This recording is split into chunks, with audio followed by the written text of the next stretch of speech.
கிருஷ்ண ஏவ he லோகானாம் உற்பத்திரபி சாப்யயः கிருஷ்ணஸ்ய he கிருதே பூதம் இதம் விஸ்வம் சராச்சரம். இந்த உலகம் அனைத்தையும் படைத்த முழுமுதற் கடவுள் கண்ணன் எம்பெருமான். இந்த உலகமே அவனுடைய சொத்துதான். எனவே தான் அந்த சொத்தை ரட்சிப்பதற்காக இந்த சம்சாரத்தில் பூவுலகத்தில் எத்தனையோ இடங்களில் கண்ணனாகவே காட்சியளித்து கொண்டு பக்தர்களுக்கு அருள் பாலிக்கிறார். அப்படி பஞ்ச கிருஷ்ண க்ஷேத்திரங்கள் என்று பிரசித்தி பெற்ற திருத்தலங்கள் 5 கண்ணனுக்காக ஏற்பட்டவை. திருக்கண்ணமங்கை, திருக்கண்ணங்குடி, திருக்கண்ணபுரம், திருக்கோவலூர், கபிஸ்தலம் என்று 5 திவ்யதேசங்கள்.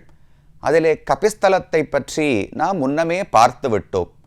இப்போது அடுத்ததாக மற்றுமொரு கிருஷ்ண க்ஷேத்திரத்தை நாம் அடைந்திருக்கிறோம். இங்கு தொடங்கி அடுத்து 2-3 திவ்யதேசங்கள் நாம் பார்க்க போவது அருகில் இருக்கக்கூடிய திவ்யதேசங்கள் தான். இந்த மொத்த இடமுமே ஒரே ஒரு காடு. அந்த காட்டினுடைய வெவ்வேறு பகுதிகளில் தான் இந்த கோவில்கள் அமைந்திருக்கின்றன. இந்த காட்டுக்கே கிருஷ்ணாரண்யம் என்று பெயர் சொல்லப்படுகிறது. கண்ணன் கோவில் கொண்டிருக்கிற காடானபடியாலே கிருஷ்ணாரண்யம், அரண்யம் என்றால் காடு, கண்ணனுடைய காடு என்று இதற்கு பெயர் ஏற்பட்டுள்ளது. அதிலே இன்னைக்கு நாம் பார்க்க இருக்கிற திவ்யதேசம் சோழ நாட்டு திருத்தலங்களிலே 16வதாக நாம் இதை பார்க்கிறோம். இந்த ஊருக்கு திருக்கண்ணமங்கை என்று பெயர் சொல்லப்படுகிறது. கண்ணனுடைய க்ஷேத்திரம் தானே, அதனால் ஸ்ரீ கண்ணனுக்கு பெருமை அழைத்து உயர்வும் இருக்கிறது என்று காட்டுகிறது. கண்ணமங்கை, மங்கைன்னு சொன்னால் ஒரு மங்களமானது. இதை சம்ஸ்கிருதத்திலே கிருஷ்ண மங்கள க்ஷேத்திரம் என்று தெரிவிக்கிறார்கள். தமிழிலே திருக்கண்ணமங்கை என்று நாம் சொல்லுகிறோம். அப்போ மங்கை என்பது மங்களம், கல்யாணம், ஒரு நன்மை அளிக்கக்கூடியது என்கிற பொருளில் தான் பயன்படுத்தப்படுகிறது. இந்த ஊருக்கு என்ன ஸ்தல புராணம், பெருமான் எப்படி சேர்ந்தார்னு பார்த்தால் ரொம்ப அழகான ஒரு சரித்திரம். இந்த ஊர் மங்களங்களை கொடுப்பது நமக்கு மட்டும் அல்ல, பெருமானுக்கும் ஸ்ரீதேவி நாச்சியாருக்குமே கல்யாணமான மங்களமான ஒரு விஷயம் இந்த ஊரிலே தான் நடந்தது. பார்க்கடலை பகவான் கடைந்தான் என்று நாம் அனைவரும் அறிவோம். இந்திரன் ஒரு முறை ரிஷியின் சாபத்தாலே தன்னுடைய செல்வம் அனைத்தையும் இழந்து விட்டான்.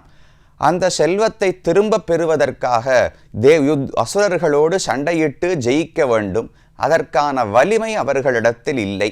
அதை பெறுவதற்காக கடலை கடைந்து, பார்க்கடலை கடைந்து அமுதத்தை எடுக்க வேண்டும். அதற்கு முயற்சித்த போதும் தேவர்களால் முடியவில்லை. சரி என்று பகவான் தானே கடலை கடையத் தொடங்கினார். விண்ணவர் அமுதுன அமுதில் வரும் பெண்ணமுதுண்ட பெம்மானேன்னு ஆழ்வார் பாடுகிறார். விண்ணவர் அமுதுன, வெளியில ஊர் உலகத்துக்கு சொன்ன காரணம், விண்ணவர்கள் தேவர்களுக்கு அமிர்தத்தை பெற்று கொடுப்பதற்காக கடைகிறேன் என்று பகவான் சொல்லிவிட்டார். ஆனால் உண்மை பொருள் என்ன? அமுதில் வரும் பெண்ணமுதுண்ட பெம்மானே. அந்த மேலோட்டமாக இவர் கடையத் தொடங்கும் போது அதிலிருந்து பல விஷயங்கள் வந்தன. உச்சைஸ்ரவஸ் என்கிற குதிரை வந்தது. அதுக்கு மேலே ஒரு ஐராவதம் என்கிற யானை வந்தது. அப்சரசுக்கள் வந்தார்கள். தன்வந்தரி பகவான் வந்தார். இதெல்லாம் ஒவ்வொன்றா வந்ததோ இல்லையோ, கடைசியில் மகாலட்சுமி தாயாரே அந்த பார்க்கடலிலிருந்தானே பிறந்து வந்தாள். அப்போ அதுதான் கண்ணனுடைய உண்மையான குறிக்கோள். தனக்கு பிராட்டியை திருக்கல்யாணம் செய்து கொள்ள வேண்டும். ஆனால் அதை சொல்லலை, ஊருக்கு மக்களுக்கு உபயோகமாக ஒரு உதவி செய்கிறேன் என்று சாக்கு சொல்லிவிட்டு, ஆனால் தன்னுடைய காரியத்தை நடத்தி கொண்டு விட்டார் பகவான். அதனால தான் இந்த இடத்துல விண்ணவர் அமுதுன, அவர்கள் என்னமோ அமுதம் சாப்பிட வேண்டும் என்பதற்காக என்று சொல்லிவிட்டு, உண்மையில் பகவான் தான் உண்டார், இவர்தான் மிக உயர்ந்த அமுதமான மகாலட்சுமி தாயாரை அடைந்தார் என்று சொல்லுகிறோம். ஆனால் மகாலட்சுமி பார்க்கடலிருந்து வந்தாளோ இல்லையோ, வரும்போதே பெரிய பெரிய யானைகளெல்லாம் அவரை துணிவான நீராலே நீராட்டின.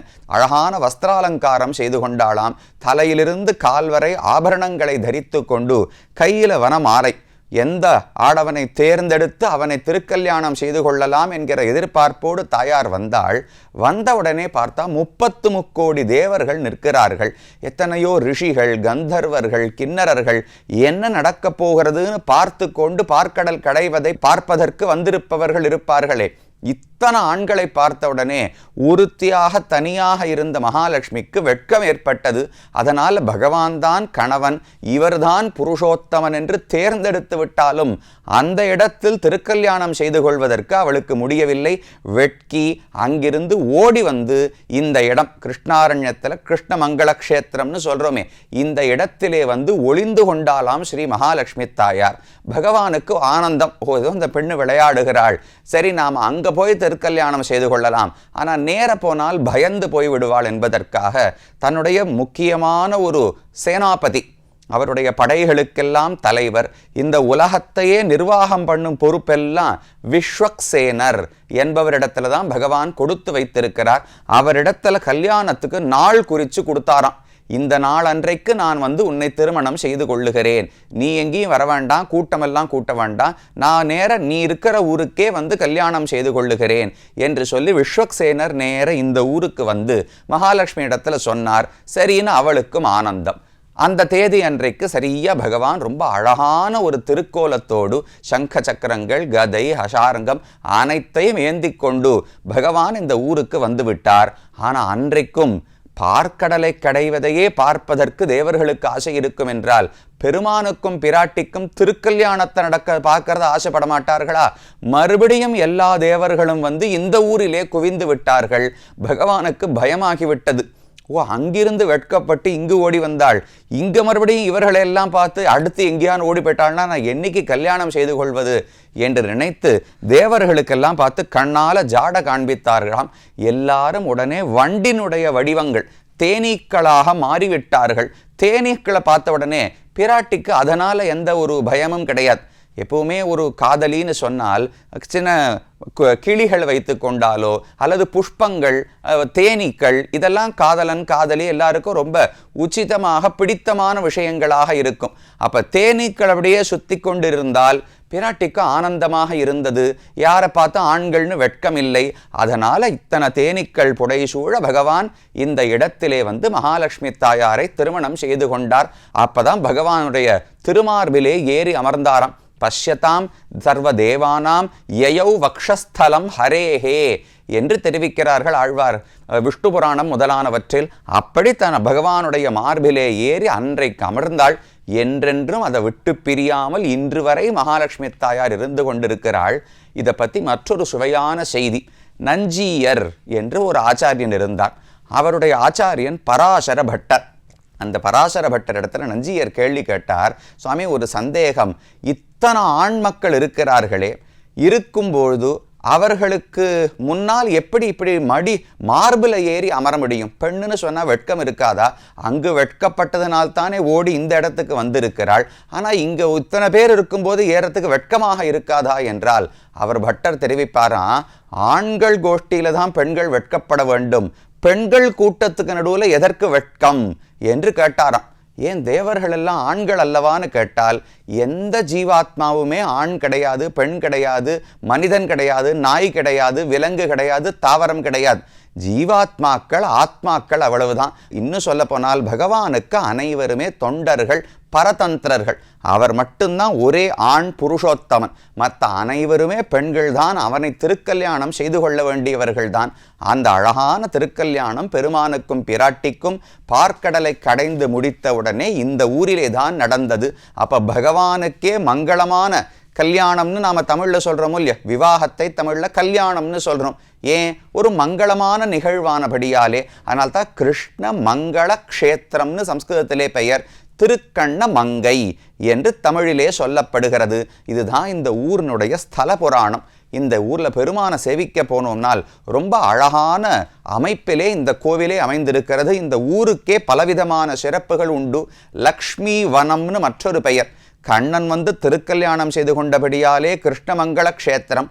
தாயார் இங்கு வந்து தவம் இருந்து பகவான் வந்து திருக்கல்யாணம் பண்ணிக்கொள்ள வேண்டும் என்று ஆசைப்பட்டபடியாலே லக்ஷ்மிவனம் என்று மற்றொரு பெயரும் உண்டு. இன்னொரு பெயர் சப்த அமிர்த க்ஷேத்திரம்னு தெரிவிப்பார்கள். ஒரு ஊருக்கு என்னென்ன உயர்வுகள் இருக்க வேண்டுமோ அது அனைத்துமே இந்த ஊருக்கு உண்டாம். அதை தெரிவிக்கிற விமானம், காடு, மண்டபங்கள், தீர்த்தம், க்ஷேத்திரம், நதி, நகரம், இது எல்லாமே ஒரு உயர்ந்த ஒரு இடத்துல இருக்குச்சுங்க. அப்ப சப்த அமிர்த க்ஷேத்திரம்னு தெரிவிப்பார்கள். அந்த பெருமைகள் எல்லாம் இந்த ஊருக்கும் உண்டு. இந்த ஊரிலே ஒரு அழகான கோவில், கோவிலுக்குள்ளே நுழைந்து நேர கர்ப்ப கிரகத்துக்கு போனோம்னால் பெரிய திருமேனியோடு திருக்கல்யாணத்துக்கு பகவானே அழகன், அதுவும் பிராட்டி பேரழகி. அவர்கள் 2 பேருக்கும் கல்யாண திருக்கோலத்தில் இருக்கணும்னா எவ்வளவு அழகு. இன்னைக்கு ஒடுமே அழகே இல்லாத நம்மையே என்னென்னமோ பூசி என்னென்னமோ தடவி அழகர்களை போல காட்டி விடுகிறார்கள் கல்யாணத்துக்கு. அப்ப பகவான் கல்யாணத்துக்கு வேஷமிட்டு கொண்டு வந்தார் என்றால் எவ்வளவு அழகாக இருப்பார். அப்படித்தான் இன்றைக்கும் நின்று கொண்டிருக்கிறார். நடுவிலே நின்ற திருக்கோலத்தில் கிழக்கு நோக்கி நின்று கொண்டு உயர்ந்த திருமேனியோடு பகவான் சேவை சாதிக்கிறார். பெரிய 2 திருக்கைகளே சங்க சக்கரங்கள், வலது கையிலே அபயஹஸ்தம், இடது கையிலே கதையை பிடித்து கொண்டிருக்கிறார். கண்கள் சிவந்து பெரியவாய், வாயும் சிவந்து கனிந்து, உள்ளே வெண்பல் இறகு சுடர் இலகு விலகு மகர குண்டலத்தன், கொண்டல் வண்ணன் சுடர்முடியன் 4 தோழன் குனிசார்ங்கன், ஒன் சங்கதவாள் ஆழியான் என்று ஆழ்வாருடைய பாசுரம். அப்படியே வர்ணிக்கிறார் பகவானை. கண்கள் சிவந்து பெரியவாய், கண்ணு செவப்பா நன்னா மலர்ந்து பெருசா இருக்கு. வாயும் சிவந்து கனிந்து, வாய நன்னா கனிஞ்ச பழம் போல செவந்திருக்கு. உள்ளே வெண்பல் இலகு சுடர், உள்ள இருக்கிற பற்கள் எல்லாம் அப்படியே சந்திரனை போல ஒளி விட்டு கொண்டே இருக்கின்றன. இலகு விலகு மகர குண்டலத்தன், அவர் தலையை அசைக்கும் போதெல்லாம் குண்டலங்கள் இப்படி அப்படி மின்னல் வெட்டுவது போல ஒளியை பரப்புகின்றன. கொண்டல் வண்ணன், கருப்பு திருமேனியை உடையவர். சுடர் முடியன், நன்னா சுருண்டு சுருண்டு கருப்பா இருக்குமா பகவானுடைய திருக்குழல், அவருடைய திருமுடி. சுடர்முடியன் 4 தோழன், சுடர்முடி அவர் பெரிய திருவபிஷேகம், கிரீட்டமும் சாற்றி கொண்டிருக்கிறாரே. 4 தோழன், சங்கன் சக்கரம் கதை அபயஹஸ்தம், கூட வில்ல வேற பகவான். அந்த கதாஹஸ்தத்தோடையே வில்லையும் அணைத்து கொண்டு பகவான் சேவை சாதிக்கிறார். ஒன் சங்கதவாள் ஆழியான், எல்லா ஆயுதங்களோடும் பெருமான் நடுவிலே நிற்கிறார். 2 பக்கம் 2 உயர்ந்த தாயார்கள் அப்படியே பெருமானை அணைத்து கொண்டிருப்பது போல அருகிலே 2 பேரும் நின்று கொண்டு கையிலே தாமரையை பிடித்து கொண்டு மூலவர்கள் இருக்கிறார்கள். அப்படியே உற்சவ மூர்த்திகளை சேவித்தோம் என்றால் உற்சவருக்கு இந்த ஊரிலே பெரும் புறக்கடல் என்று திருநாமம். பெரும் அப்படின்னா பெரிய, புறக்கடல் வெளியே வந்த கடல்னு அர்த்தம். என்ன அர்த்தம்னால், பார்க்கடல்ல தானே இந்த திருக்கல்யாணம் நடந்திருக்க வேண்டும். ஆனா அந்த கடலை விட்டு விட்டு இங்கு வந்து திருக்கல்யாணம் பண்ணி கொண்டாரே பகவான். பிராட்டிக்கு வெட்கமாக இருக்கிறது, அப்ப தனிமையிலே செல்லுவோம் என்று. அதனால புறக்கடல், அது பார்க்கடல் ஒண்ணு. பார்க்கடலை விட்டு வெளியே வந்து இந்த இடத்துல பகவான் தானே ஒரு கடலை போல இருக்காராம். கருணை கடல், அழகு கடல், எல்லாவற்றிலும் பகவானுக்கு குணங்களுக்கு அளவே கிடையாது, ஆழம் கிடையாது. அதனால பெரும் புறக்கடல் என்று உற்சவருக்கு பெயர். மூலவருக்கு ரொம்ப அழகான திருநாமம் பக்த வத்சலன் என்று சம்ஸ்கிருதத்திலே பெயர். பக்தர்களிடத்தில் எத்தனை குற்றம் குறைகள் இருந்தாலும் அதோடு ஏற்றுக்கொள்ளக்கூடியவர். ஒரு தாய் தன் குழந்தை தவறு செய்து விட்டதற்காக புறக்கணிக்க மாட்டாள் அல்லவா. அந்த அழுக்கு, உடம்புல அழுக்கு இருக்கலாம், தப்பு பண்ணிருக்கலாம், அதோட சேர்த்து அணைத்து கொண்டு பிறகு திருத்தி கொள்வாளே. அதை போலத்தான் பகவானுக்கும் பக்த வத்சலன்னு பெயர். தமிழில் பத்தராவி பெருமான்னு பெயர் சொல்லப்படுகிறது. பத்தராவி, பத்தர்களுக்கு இவர் ஆவியாக இருக்கிறார், அல்லது பத்தர்களை தனக்கு ஆவியாக கொண்டிருக்கிறார். இது இந்த ஊர்ல இருக்கக்கூடிய பெருமார்கள். தாயாருக்கு கண்ணமங்கை நாயகின்னு திருநாமம். உற்சவருக்கு அபிஷேகவல்லி. பெருமான திருக்கல்யாணம் செய்து கொண்டவுடனே இவளைத்தான் உலகத்துக்கே நாயகின்னு பட்டாபிஷேகம் செய்து வைத்தார்களாம் இங்க இருக்கிற புஷ்கரணி தீர்த்தத்தை கொண்டு. அதனால அபிஷேகவல்லி தாயார் என்று உற்சவமூர்த்திக்கு திருநாமம். இது இந்த கோவிலினுடைய ஸ்தல புராணம் என்னன்னு பார்த்தோம். மேலே பார்க்க வேண்டியதை அடுத்த பகுதியிலே பார்க்கலாம்.